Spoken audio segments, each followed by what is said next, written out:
Hi students, welcome to your new class. ഇന്നത്തെ ക്ലാസ്സിൽ നമ്മൾ ഡിസ്കസ് ചെയ്യാൻ പോകുന്ന ടോപ്പിക്കാണ് weighted average cost of capital. ഇതിൽ 3 മാർക്സിന് വരാൻ സാധ്യതയുള്ള ഒരു ക്വസ്റ്റ്യൻ ആണ് what is weighted average cost of capital എന്ന് പറയുന്നത്. നമ്മുടെ ഈ ഒരു ചാപ്റ്ററിൽ നമ്മൾ മെയിനായിട്ട് പഠിച്ചൊരു കാര്യം എന്തായിരുന്നു? Cost of capital. എന്താണ് ഈ കോസ്റ്റ് ഓഫ് ക്യാപിറ്റൽ എന്ന് പറഞ്ഞു കഴിഞ്ഞാൽ, ഒരു കമ്പനിക്ക് പണം ആവശ്യം വരുന്ന സമയത്ത് അല്ലെങ്കിൽ ഫണ്ട് അല്ലെങ്കിൽ ക്യാപിറ്റൽ റേസ് ചെയ്യാൻ വേണ്ടിയിട്ട് അവർക്ക് ഒരുപാട് സോഴ്സുകൾ ലഭ്യമാണ്. പക്ഷേ ഏത് സോഴ്സ് ആണോ അവർ സെലക്ട് ചെയ്യുന്നത് ആ സോഴ്സിന് അതിൻ്റേതായ ചില ചെലവുകളും ഉണ്ടായിരിക്കും. അതിനെയാണ് ഈ കോസ്റ്റ് ഓഫ് ക്യാപിറ്റൽ എന്ന് പറയുന്നത്. കോസ്റ്റ് ഓഫ് ക്യാപിറ്റൽ പ്രധാനമായിട്ട് ഒരു കമ്പനി ഫണ്ട് റേസ് ചെയ്യാൻ യൂസ് ചെയ്യുന്ന മാർഗ്ഗങ്ങളെക്കുറിച്ചാണ് നമ്മൾ പഠിച്ചിട്ടുണ്ടായിരുന്നത് ഫ്രണ്ടിൽ.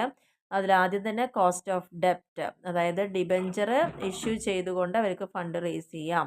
അതിൽ റെഡീമബിളും ഇറെഡീമബിളും നമ്മൾ പഠിച്ചു. അപ്പോൾ ആ ഒരു ഡിബഞ്ചർ ഇഷ്യൂവുമായി ബന്ധപ്പെട്ട് വരുന്ന കോസ്റ്റ് എന്താണെന്ന് കമ്പ്യൂട്ട് ചെയ്യാൻ പഠിച്ചു. അത് കഴിഞ്ഞ് രണ്ടാമത്തെ ഒരു സോഴ്സ് ആയിരുന്നു cost of preference share capital. Preference shares issue ചെയ്തുകൊണ്ട് അവർക്ക് ഫണ്ട് റേസ് ചെയ്യാം. അതുവഴി അവർക്ക് ഉണ്ടാകുന്ന കോസ്റ്റ് എന്താണെന്നുള്ളത് നമ്മൾ ഇക്വേഷനിൽ പഠിച്ചു കഴിഞ്ഞു. മൂന്നാമത്തെ സോഴ്സ് ആയിരുന്നു കോസ്റ്റ് ഓഫ് ഇക്വിറ്റി ക്യാപിറ്റൽ എന്ന് പറയുന്നത്. അതിൽ ഇക്വിറ്റി ക്യാപിറ്റൽ എങ്ങനെ ഇഷ്യൂ ചെയ്യാം, അതുമായി ബന്ധപ്പെട്ട് വരുന്ന ചെലവുകൾ എന്തൊക്കെയാണ്, അതും അതിൻ്റെ ഇക്വേഷനുമായി ബന്ധപ്പെട്ട കാര്യങ്ങൾ കഴിഞ്ഞു. ഇനി നെക്സ്റ്റ് നമ്മൾ പഠിച്ചതായിരുന്നു കോസ്റ്റ് ഓഫ് റീറ്റെയിൻഡ് ഏർണിങ്സ് എന്ന് പറയുന്നത്. റീറ്റെയിൻഡ് ഏർണിങ്സ് എന്താണെന്നുള്ളതും അതിനുള്ള കോസ്റ്റ് എന്താണെന്നുള്ളതും നമ്മൾ ലാസ്റ്റ് ക്ലാസ്സിൽ ഡിസ്കസ് ചെയ്തു. അപ്പോൾ ഇങ്ങനെ 4 പ്രധാന മാർഗ്ഗങ്ങളിലൂടെയാണ് ഒരു കമ്പനി അതിൻ്റെ ക്യാപിറ്റൽ ഫൈൻഡ് ഔട്ട് ചെയ്യുന്നത് എന്നുള്ളതാണ് പറയുന്നത്.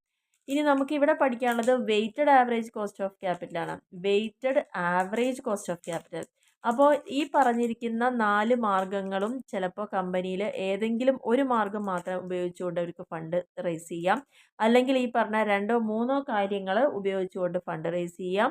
അങ്ങനെ വരുമ്പോൾ ഡിഫറെൻറ്റ് സോഴ്സിൽ നിന്നാണ് നമ്മൾ ഫണ്ട് ഫോം ചെയ്യുന്നതെങ്കിൽ ആ ഓരോ സോഴ്സും ചിലത് കോസ്റ്റ്ലിയർ ആയിരിക്കാം, ചിലത് ചീപ്പർ ആയിരിക്കാം. അതിനെല്ലാം നമ്മളൊരു വെയിറ്റേജ് കൊടുത്തുകൊണ്ട് അതിൻ്റെ എല്ലാ മാർഗ്ഗങ്ങളും കൂടി നമ്മൾ ഒരുമിച്ച് ചേർക്കുന്നതിനെയാണ് weighted average cost of capital എന്ന് പറയുന്നത്. അപ്പോൾ ഇവിടെ വ്യക്തമായി പറയുന്നുണ്ട് WCC summarises the after tax cost of the entire capital structure. മൊത്തത്തിൽ ഒരു ഫേമിൻ്റെ ക്യാപിറ്റൽ സ്ട്രക്ചറും അതും എങ്ങനെയാണ് ആഫ്റ്റർ ടാക്സ് ആണ് നമ്മൾ സമ്മറൈസ് ചെയ്യുന്നതിനെയാണ് എന്ത് പറയുന്നത്? WCC എന്ന് പറയുന്നത്. It simply refers to the average cost of the various source of finance. ഫിനാൻസിൻ്റെ വേരിയസ് സോഴ്സസ് ആണ് നമ്മളിപ്പോൾ പഠിച്ചത്. കോസ്റ്റ് ഓഫ് ഡെപ്റ്റ്, ഇക്വിറ്റി, പ്രിഫറൻസ്, റിട്ടേൺ ഏർണിങ്സ്, ഇതെല്ലാം പല സോഴ്സുകളാണ്. അപ്പോൾ ആ സോഴ്സുകളുടെ എല്ലാം ഒരു ആവറേജ് കോസ്റ്റ് കാണുക എന്നുള്ളത് മാത്രമേ ഉള്ളൂ. It is an average cost of all source of funds in the capital structure. Capital സ്ട്രക്ചറിൽ ക്യാപിറ്റൽ റേസ് ചെയ്യാൻ വേണ്ടി ഏതൊക്കെ തരത്തിലുള്ള ഫണ്ടുകളുടെ